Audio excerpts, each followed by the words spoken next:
Delta weather.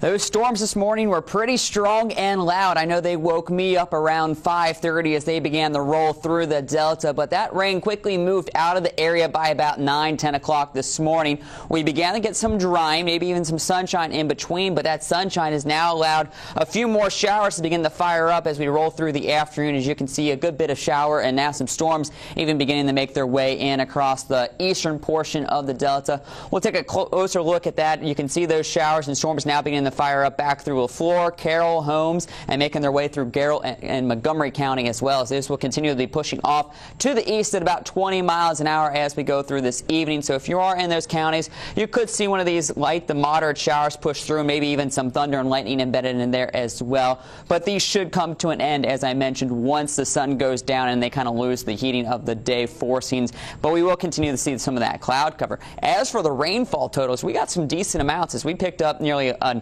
inch and a quarter here in Greenville, just over a half inch in Greenwood, and this was some much needed rainfall for many areas of the Delta as we continue to be under abnormally dry or moderate drought conditions. So that is starting to help a little bit, but I know the farmers would like to see a bit more rain begin to push through our area. The rain did, though, keep temperatures a little bit on the cooler side. The sun has allowed Greenville to rebound back into the lower 90s, but you can see everyone else still in the upper 80s, but it is very humid thanks to all that moisture now at the ground, as well as we have dew points in the mid-70s. And the only saving grace is we do have some very gusty winds this afternoon, about 10 to 15 miles an hour out of the southwest, which is helping to move the air around a little bit, but it still feels more like 104 degrees right now in Greenville, upper 90s in Greenwood, and we're going to continue to see more of that heat as the week goes on. Through the rest of the night, though, the showers should come to an end and things will get relatively quiet. We'll maybe wake up to some passing clouds tomorrow morning, but I do think we'll see a mix of sun and clouds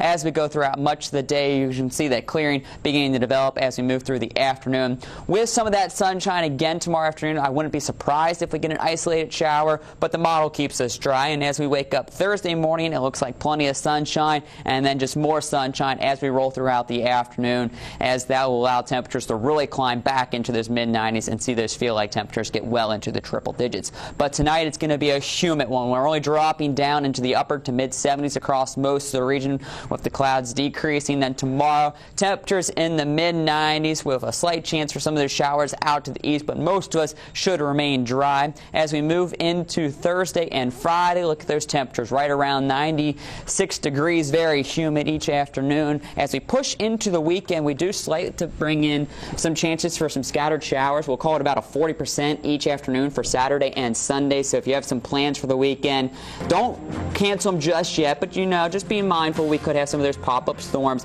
and that'll continue in the next week as well. Breeze felt kind of good this afternoon. It was very refreshing. Outside onto the porch there for a little while, and it did make me feel like the proverbial wet noodle out there. But as soon as that breeze went away, boy, was it sticky. Yes, thanks a lot, Eric. We'll be right back.